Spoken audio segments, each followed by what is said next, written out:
Right. All right, Claudia, thank you for joining us today. Tell me a little bit about yourself. Why are you here? And I can go into details and kind of give you a summary of your background, but I don't want to do you any injustice. So, want to tell me a little bit about yourself? Yeah, so I am currently a senior on the soccer team at the University of Washington. I've been playing soccer since I was probably like 5 or 6. Always just had a like passion for the game from a young age. I grew up playing a lot of sports, so like basketball, soccer. My family was super athletic, so I was always watching my siblings play sports. So I've always kind of, been involved in sports some way or another. Um, I'm trying to think. I'm studying neuroscience at UW currently. I just love like being outdoors, like hiking, kind of anything. We live on the lake, so you can oftentimes find me on the lake in the summertime. Um, and family's super important to me. So I have two older sisters and a younger brother. Again, we all kind of like play sports, so super bonded about that. But yeah, that's kind of a little summary. So, what brought you to like play soccer at such a high like competitive level then? So I always knew I wanted to play college like soccer. In middle school, I knew like that's what I want. End goal. I did want to play professionally and still kind of do, just kind of gonna see how that plays out. So I was looking at schools. It was so early at the time. I was actually being recruited in eighth grade, which was very overwhelming because I hadn't even started high school and I was thinking about where I wanted to be for college. Um, so yeah, I was like playing, getting looks here and there. When I got my offer from UW, I actually like wasn't considering it at the time because I knew it was 20 minutes away and I kind of wanted to like get out and explore other places. But when I did explore other schools, I was like, dang, UW has everything I want academically, athletically, just the location. It was just kind of like perfect. My family was close, they could come to my soccer games. I loved the coaches at the time. I loved kind of the feel of the soccer team. So I ended up committing to UW my sophomore year of high school. And then, yeah, came here a couple of years ago and I've loved it ever since. We go into a little bit more detail, like what that process was like for you, like when you were getting recruited, how overwhelming and what kind of schools were looking for, what they were talking to you about, and all that stuff. Yeah, so it was super weird at the time because the rules in place were that we couldn't technically talk to the coaches. Like I couldn't reach out and like set a time to call my coach. So we were like working through club coaches and kind of relying on luck in some ways. So it's kind of a stressful process. I didn't really know what I wanted at the time either. So when schools were telling me what they had, I was like, okay. I knew I always kind of wanted to go into medicine, but I wasn't sure if that's what I wanted to like study. I knew I liked my chemistry class, but I didn't know if that meant I was going to major in chemistry when I got to UW. So that was kind of an overwhelming process. But kind of, I had older teammates that definitely helped guide me through it. Like when I was drafting emails to coaches, like they would help me with the draft and all that stuff. So having people to kind of help guide me through it was really key. I was playing at a pretty small club in the Seattle area, and I was actually the first player to ever commit to a college. So not having that guidance in my club was kind of hard, but it was also a really cool experience for me to kind of pave the way for, younger kids that were looking to do the same thing. So in a sense, it was hard, but it was also like a really cool experience that kind of Yeah, came to what it was. absolutely. And I think Yeah. what you kind of said too is like it speaks true to so many people, right? Like thinking about what you actually want, and you're being recruited since eighth grade and going like having to commit like sophomore, junior year, Yeah. not knowing what career pathways there are, right? Right. I think that's kind of overwhelming. I mean, I played hockey at that same type of level, but yeah, it was just never brought up, and I was like, well, we'll find out when I get to school. I can Right. always change majors, but Yeah. having to choose a school based off of what you're interested in that academic thing at such a young age is so difficult. I can definitely Totally. see what it is. So when trying to think, I had a question in my head that kind of went off of that. So when you were thinking about, or when you did commit to UW, what did that entail afterwards? So your junior and senior year, what were you kind of doing to prep yourself in terms of that? Yeah, so I honestly worked harder than I did before I committed because I was just super determined to, go make a pretty big impact. So I was like training before school. I'd wake up like early in the morning. I'd go to my high school. I'd leave my car headlights on and use that as light to shine onto the field. And I'd train at like 6 a.m. I'd go to school and then I'd train after school and go to club practice. So I was like soccer, soccer, soccer for 2 years. Like I was just so determined to become a better player for when I got to the college level. And I wanted to make sure that I'd also like prep myself because I knew that it was going to be pretty intense when I got there. Mhm. So I kind of just did everything in my power I could to get ready. Do you think my biggest fear with that too is like even talking to athletes today is just what about that burnout? Did you ever like consider that, or do you ever feel that way, or what was that kind of emotional state for you? I think I was lucky in the sense that like my passion for the game stemmed from me and not from like my parents making me get up and go to the fields or my coaches making me, do it when I didn't want to. So I think the fact that my parents were so great about the process, honestly, made it so that I didn't burn out. Like if my dad was always in my ear telling me I needed to go train and all of that, I guarantee you I wouldn't be sitting here right now because I have so many former teammates that experienced that. And so I think having family, coaches, mentors that supported me in whatever I did allowed me to kind of find that passion for the game and do it for myself and not for anybody else that was involved. So I definitely think it could have happened, but I'm still, training extra even today, like outside of practice. So I guess I just love the game and eventually I'll reach that point, but not yet. Well, I think that's awesome too, and kind of speaks to what you want to hear and what you want to see, right? It's like you don't want somebody to be overbearing and like take control almost of your life. And Hmm. you kind of have that autonomy and agency to kind of speak up and say, like, I'm going to do this for myself, not Right. whoever else. Do you think Right. your coaches, like, you kind of mentioned them and your mentors kind of saying, like, they supported you to do whatever you wanted? Do you Hmm. think that kind of helped, like, that motivation inside of you to go further?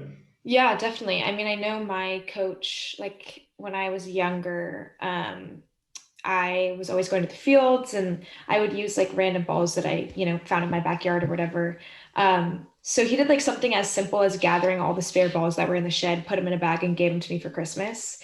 Like something like that wasn't like him saying, "Hey, you need to go to the fields and work on your free kicks." It was he knew this is what I wanted. And so that was his way of supporting me. And I think little things like that, just like I remember it to this day. It was 10 years ago, but I Yeah. still remember that day being like, okay, like my coach really believes in me and like he knows I can take it to the next level. That's awesome. And that's so cool too. I think it's always like a lost conversation that we don't always think about, like all those like small gestures and those Hmm. meaningful pieces that maybe even the coach doesn't even remember doing, but Totally. it's those small things that you hold on to that are really important and impactful, right? Like it changed Totally. your trajectory of like knowing, oh, look at my coach actually does give a shit or does care about Right. me. Right. So no, that's awesome. When you kind of talked about coming in as a freshman, right? Like getting ready and getting prepared. What did that like feel like to you? Were you kind of like anxious? Was there a lot of like anxiety driving you wanting to be perfect and ready to go, or what did that look like for you? Yeah, I was very anxious, very nervous. I even got to the point of like, I remember my first day being like, okay, I haven't done enough to get here. And I had done more than enough, but I like had convinced myself that I hadn't just because it was so new and I was so nervous. My situation was a little bit different at the time too, because I was kind of battling some health stuff. So it made it hard that I was trying to dive into this new chapter while also dealing with something else on the side. So I think my situation was a little bit different, but I still experienced that same kind of like freshman fear of like you're coming into this, D1 Pac-12 school, like things are totally different. Every practice was so competitive, like so it's definitely a different environment. And it definitely took me a little bit to get used to for sure. Uh, Yeah, I mean, just knowing how any freshman comes into just school in general, but then going to play at the D1 level too, and all that anxiety, it is pretty intense. When you kind Yeah. of said your health issues and the adversity that you kind of have gone through. Can you go through a little bit of that and what that looked like transitioning from your senior year to college? Yeah. So my senior year in the spring, I was diagnosed with multiple sclerosis. At the time, I was, like I said, I was training before school and after school, and it was just kind of, my body wasn't feeling great, but I just kind of chalked it up to like overtraining and all that. So long story short, it wasn't overtraining; it was an actual disease that was occurring in my body. So I received that diagnosis in like April of my senior year, and that was just like 2 months before I was supposed to move in and start playing soccer for UW. So there's never a good time to get that diagnosis, but that was just pretty bad timing because I was super excited to kind of start this next chapter. So when I got diagnosed, I was kind of presented with a couple treatment options. And I was like, just give me the most aggressive, the most effective, like do what it takes to get me on the field. And so that meant doing infusions every 3 weeks. And I did that for about 8 months, and those were pretty challenging. My body didn't respond too great to those. A lot of throwing up, a lot of fatigue, a lot of headaches, all of that.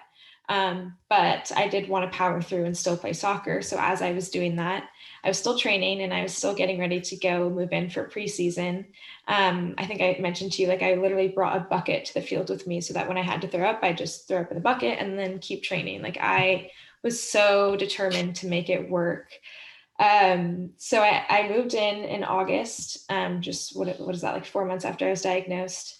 Started preseason with the team, like still struggling, still throwing up, still dealing with MS and also the side effects of the treatment.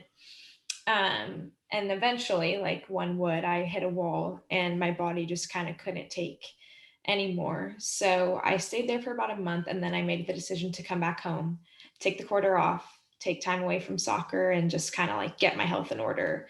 Because after that diagnosis, I remember literally the day I was diagnosed, like I still remember the next day I was still going to train. I was still going to, do what I thought I could at the time. So yeah, that quarter I ended up taking off from school and soccer and just, trying a new diet, trying new meds, doing a walk instead of a 6 mile run, which was very different for me. But yeah, that's kind of how that little transition played out. How do you think did that affect you like mentally as well? Yeah, I mean, I'd be lying if I said I mean, I try to be positive, but there were definitely days where it got the best of me, and this dream that I had of playing D1 Pac-12 soccer kind of seemed to be drifting away from me, and taking the quarter off and making that decision made it feel like I was giving up on that dream. But looking back, I knew and I know that that was what I needed in order to, achieve that dream and be where I am today. So it was definitely challenging. And it was just, there were times I wish I didn't have it, in full honesty. And I think that was super normal because that allowed me to kind of process it and just like feel all those emotions. But at the same time, I also knew I was going to be okay. I knew I was going to get back on the field, and I was willing to kind of do what it took to make that happen. Was that like something that you came up on your own, or was it like kind of like your support that was around you? Was it like your players or your teammates and coaches, parents? What did that look like? Your siblings? How did they support you, and how did you kind of get back to that mindset of like, it's fine, I'm okay, like it's all right? Yeah. I think from day one, I had the mindset of, I remember in one interview, I said, I'm going to put my cleats back on. And that kind of phrase has stuck with me for 3 years. And it's something that I've told family, friends, coaches, teammates. And no matter how crazy that sounded at the time, I think they still believed in me, which was pretty amazing. I was super lucky that even when I told my college coaches, like, they were like, okay, like you're still with us, we still got you, like we'll do what it takes. And like for me at the time, I was like, wow, I'm going to a D1 Pac-12 school and they're still going to keep me on the roster even though I have this, kind of tough disease, and they still are willing to do what it takes. So I think having the support of so many other people is definitely what kept me going. But I think I also like made it a point that deep down I knew I was going to get back on the field. And that kind of is what powered me through. I love that phrase too. I'm gonna put my cleats back on just because it kind of like a little bit of pun intended too, but it's like that grounding phrase, right? Like, Hmm. I got this. Like, it's Yeah, kind of cool, and it kind of keeps you humbled, but also at the same time, it's like it's a future facing kind of type of definitely. statement as well. That's awesome. Definitely. And you mentioned before too that you went through a transition of your coaches, right? You Hmm. UW. What did that Yeah. feel like for you, especially? having to go through like one coaching transition for like from high school to college talking about MS, and then now you're kind of this other player still coming into like your what sophomore season, I think you said it was. Yeah. Yeah. So I obviously had taken my freshman year off, but still like kept in contact with those coaches and they were super great. And so my sophomore season was my first season with those coaches. And that season was kind of just about like me training again and, trying to get back on the field and all that. And so that season wasn't, I watched more than I played for sure. But I think I needed that to kind of just like get a rhythm again and feel somewhat normal.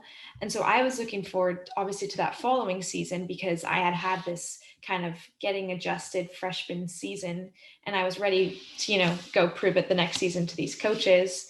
But they ended up leaving after that season. And so we brought in a new coach at the end of my sophomore season. And she came in the winter of 2020, it was.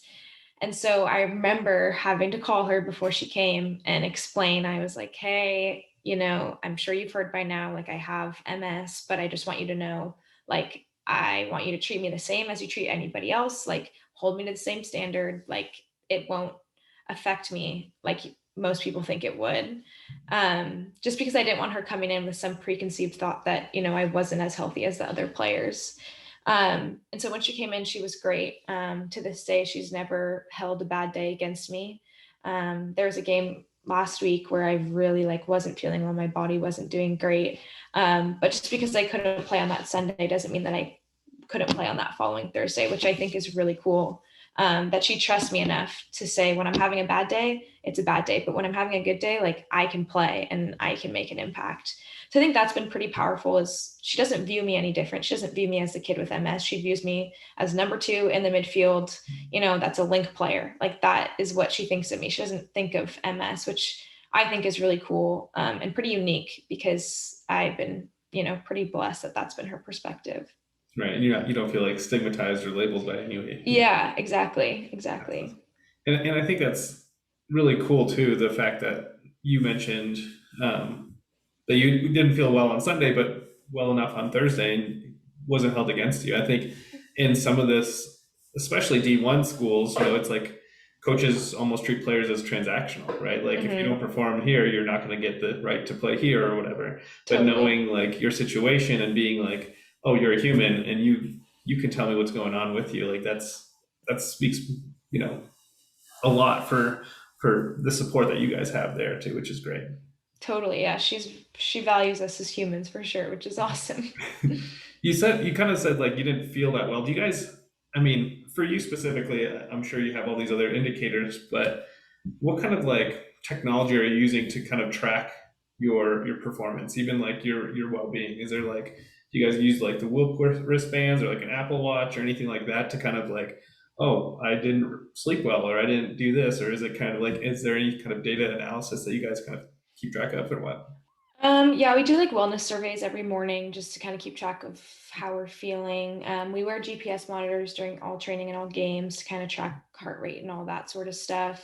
For me personally, I have like an Excel spreadsheet that I fill out every day of, did I have numbness and tingling? Did I have a headache? Did I throw up?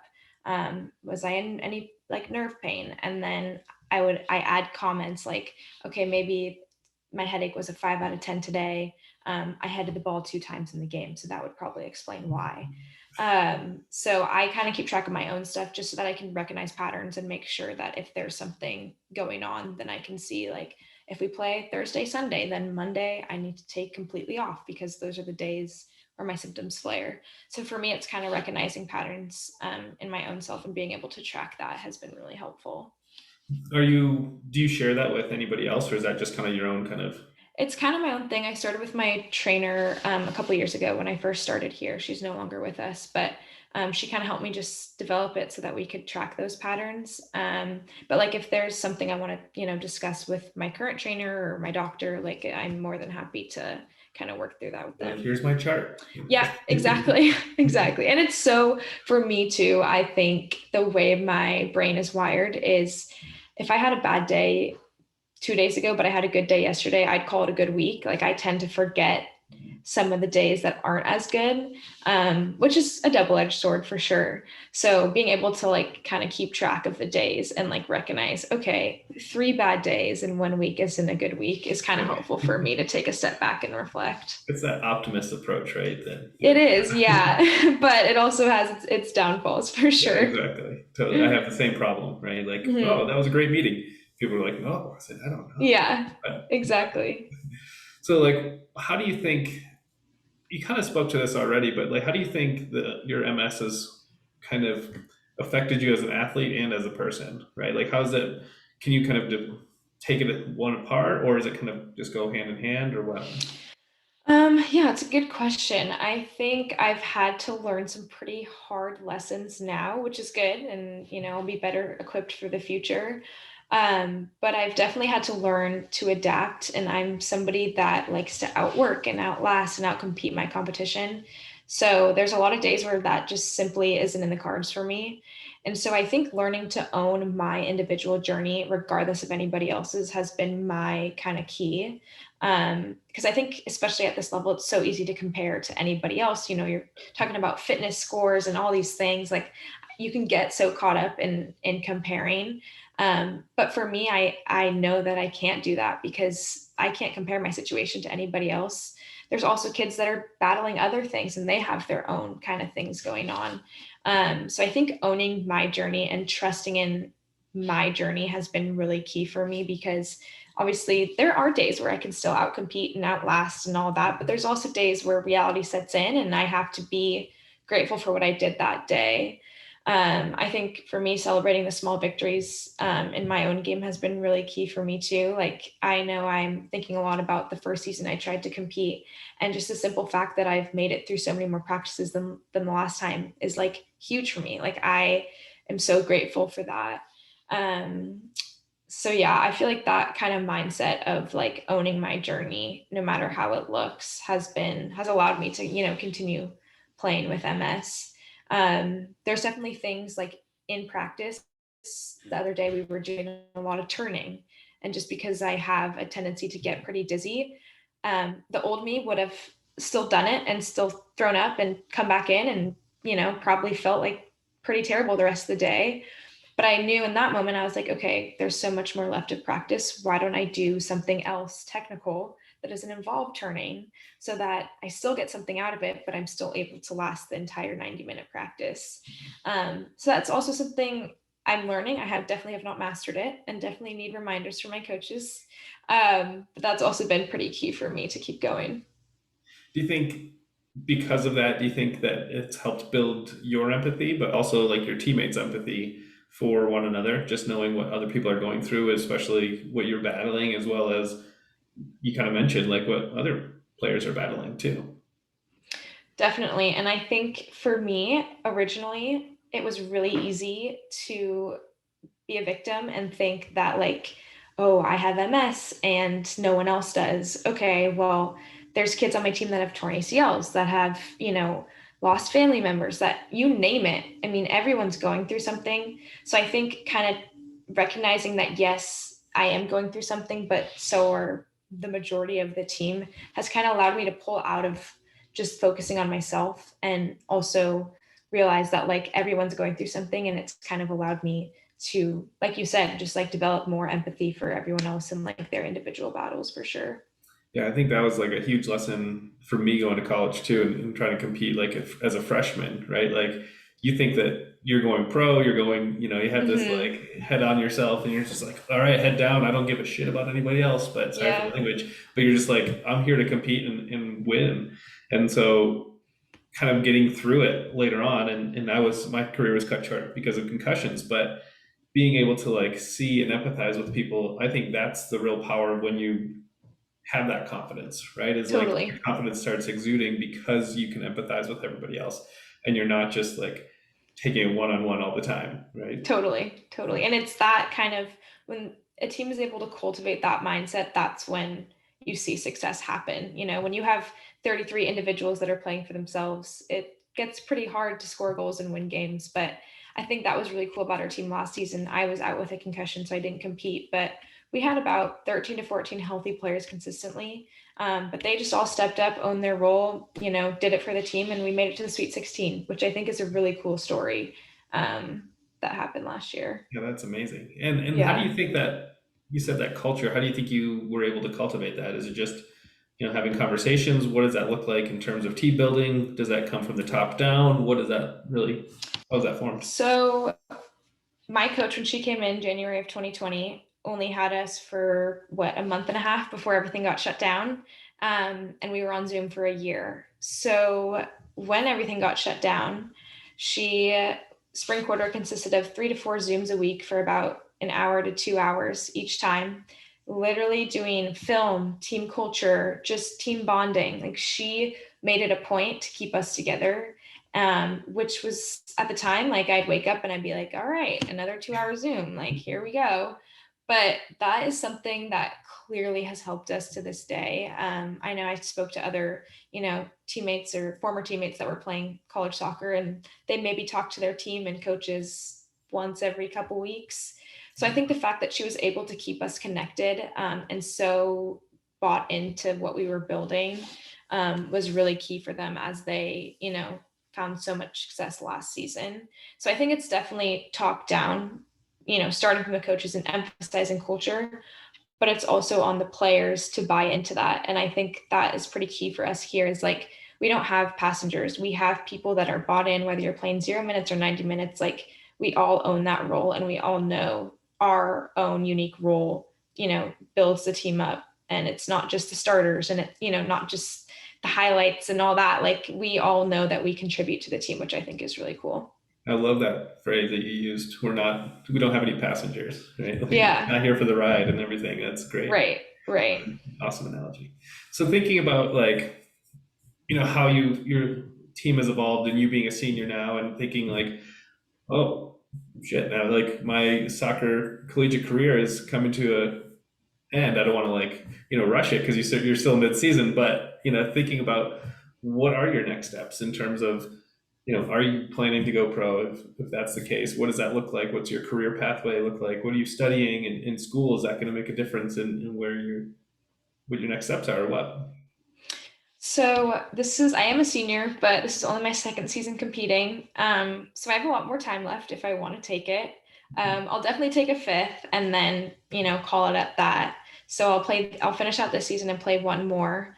I'll be graduating with a degree in neuroscience. And so I'm hoping to go to medical school, and become right now a pediatrician, but I know that could change. So we'll see where that route kind of takes me. Um, and I think I would love to go play a season or two abroad before all of that. So I could definitely see myself playing my fifth and then, kind of going abroad for a year or two before I have to, get back in the classroom for a couple more years. So ideally, yeah, I'd love to go play pro and then come back, go to med school, and just, yeah, see where that takes me. You mentioned yeah, you have that fifth year, but also I know COVID kind of gave everybody another year of eligibility too. I mean, that's always a possibility, but Yeah, I could play seven. I technically have 7 years now, so I could right. stay for 3 more seasons if I wanted, because I have a medical red shirt, like an injury red shirt, and COVID. So yeah, I have a lot more time left if I want it. Like, might try med school and playing soccer. I don't know if that Yeah. would actually be a thing, but we'll see. So yeah, I It'll be a have little some time tough. to figure it out, which is nice. So with that kind of career pathway going into kind of the brain and the cognitive piece, what kind of influenced that decision of really researching and studying the brain? Because I think, you know, your background and some of the things that you've gone through and some of the stuff that's come with the concussions and the neuroscience and a lot of things coming out with um, just that neurodiversity, but also like neuroathletic training. What is that kind of, how did that play into your choices and your kind of career pathway? So I kind of came in before I was a freshman thinking I'd study biology because I kind of knew I wanted to go to med school. I knew, like I said, I knew I liked my bio and chem classes in high school, but I didn't know if that meant I'd enjoy studying it for 4 years. Um, but when I was diagnosed, I was kind of super fascinated with the disease and like what was happening in my body. Like I just right away I wanted to learn more of like physiologically what was happening in my body. And so I think when I kind of discovered that passion, I realized that it's something I could also study at this university. It's a super kind of tough major to get into. They only admit 60 people once a year. So when I came in, I was telling people, oh, biology, biology, but deep down I knew I wanted to study neuro. I just didn't know if I was going to get in. So when I got in, I was obviously super excited, super interested, and there's so much to learn. And that, like you were saying, in that field, there's like so much work being done, and we have barely scratched the surface. So I'm excited to learn kind of more about what's happening to me, but also just study something that, we know a lot about it, but there's so much more that can be Yeah, discovered for sure. no, absolutely. And I think that's really cool too, is that, you had that passion. And I think that's where those real, true, I guess those true passions come out is when you're affected by something, right? And I think Mm-hmm.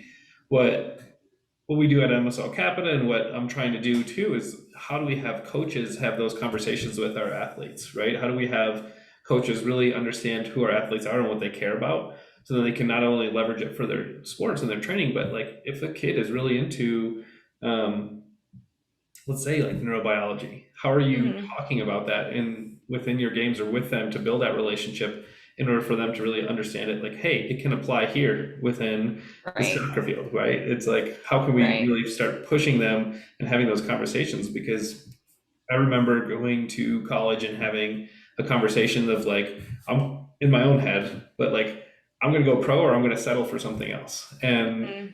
that's not the case. And there's so many different opportunities, but you have to find those. And if you're not exposed to them, like, what happens, right? Like, Yeah. so I think it's really cool when you were able to fall into that passion because of, your story, your background, and being able to kind of harness that and say, all right, this is where I'm going, right? Yeah, for sure. Where I'm sure a lot of other student athletes are kind of lost still, or like, I'm going to be a communications major. No offense to the communications major, but Yeah, you know, and I think kind of to your point, like it for us, it's been really helpful. Like at a school like UW, we have so many resources to help us out, like on and off the field. And so to my coach, like she is always encouraging us to go talk with all those resources and like utilize everything we're given at this institution because it honestly is like so incredible everything they do for us. And so I think her constantly reminding us, like, go to these career fairs and, reach out to these people. Like, it definitely does help people find their passions earlier than just graduating with a degree and not knowing what to do next. no, that's awesome. Yeah, and having somebody that supports you to do that, right? Like Mm-hmm. giving you the insight of like, yeah, that's probably a good idea to do, right? Yeah, exactly. Yeah, not just Exactly. being like, well, you're not talking to me about sports or the sport that you're playing. Don't worry about it or don't bother Right. me. So Right. no, that's awesome. So what do you think? I think this is kind of going backtracking a little bit.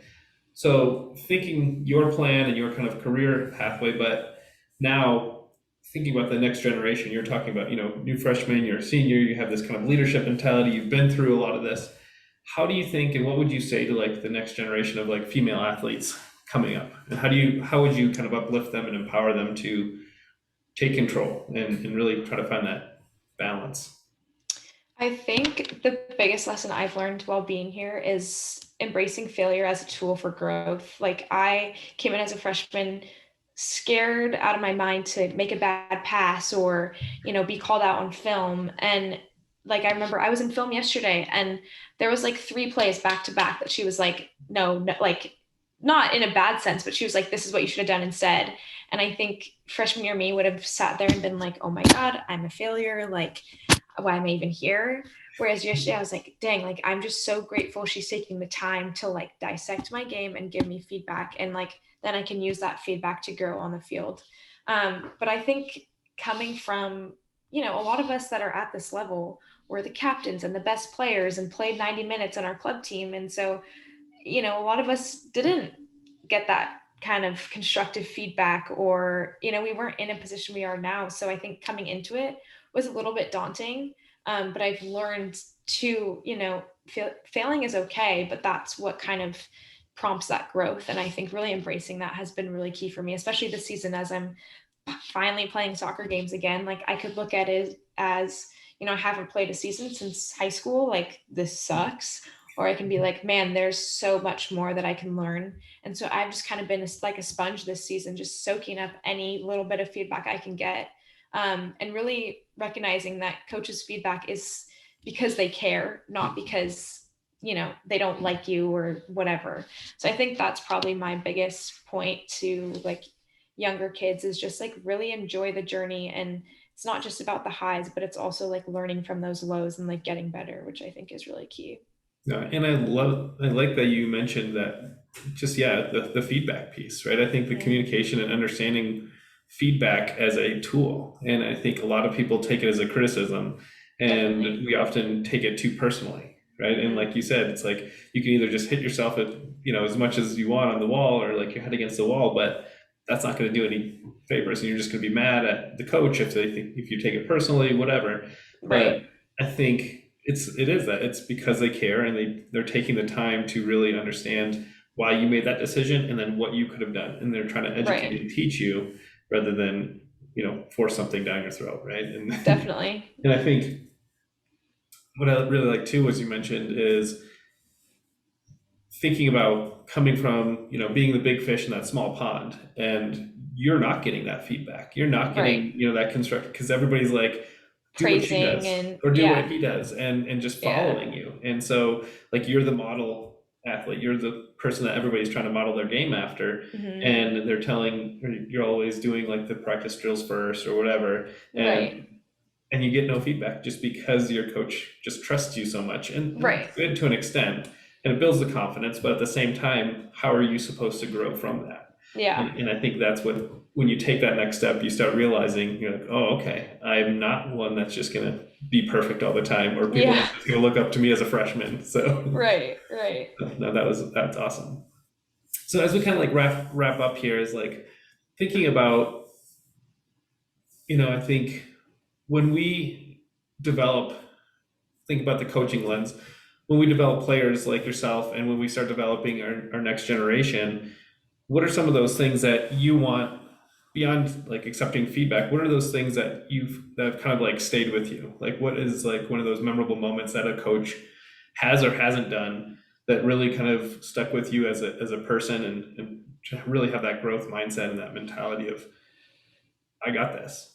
Right. That's a good question. I think with my current coach, it's like an everyday reminder of that growth mindset. Like it's not just one conversation I've had with her. It's like every day she's telling our team, like, okay, another day, another opportunity to learn and grow. And I think if that wasn't constantly in my head, there'd be times where I could easily forget that. And so I think, you know, her just constantly reminding us is super helpful. I'm trying to think of other things.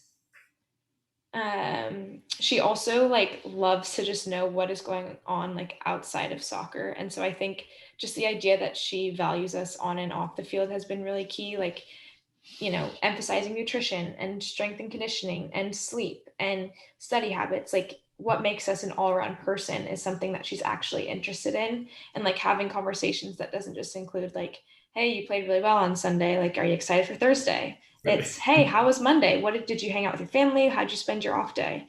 And I think her cultivating that conversation makes us want to do it in return, because ultimately those relationships are a two-way street, and there's one of her and 33 of us. So we can't expect her, to be having those conversations all the time. So I think her initiating it and us being willing to like buy into that is super key as well.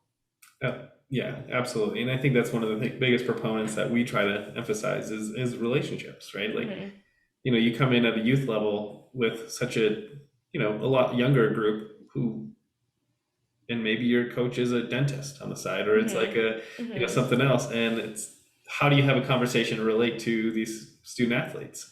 And how do Right. you have those two-way conversations so they do feel welcome, and they want to work for you, and they want to try and win for you and whatever. But Yeah. yeah, you don't feel that way if you're not connected to the coach. You don't feel like Right. you're motivated if you're not connected to the coach. So Totally. I think it, like you said, it's that two-way street, and it has to find that balance, and knowing, even as a player of one of 33, like they're still taking the time to understand who you are. And I think Right. that's huge. Yeah, definitely. Well, Claudia, thank you so much. Do you have any other like parting thoughts that you want to share with the family over at MSL CAPITA? And I don't think so. I think that pretty much covered it. So thanks for having me. Yeah, thank you so much for jumping on, and I'm sure we'll put this out there on some social media and stuff. So I'll share the video with you or some cut up clips and stuff here and there, and Cool. that way you can have them and put them in your portfolio of stuff for Definitely. all the future facing things you got going on. That'd be great. Yeah. Cool. Well, thank you so much, Claudia, and it's a pleasure. And always reach out if you have any questions or anything. Sounds good. Thank you. Take care. Bye.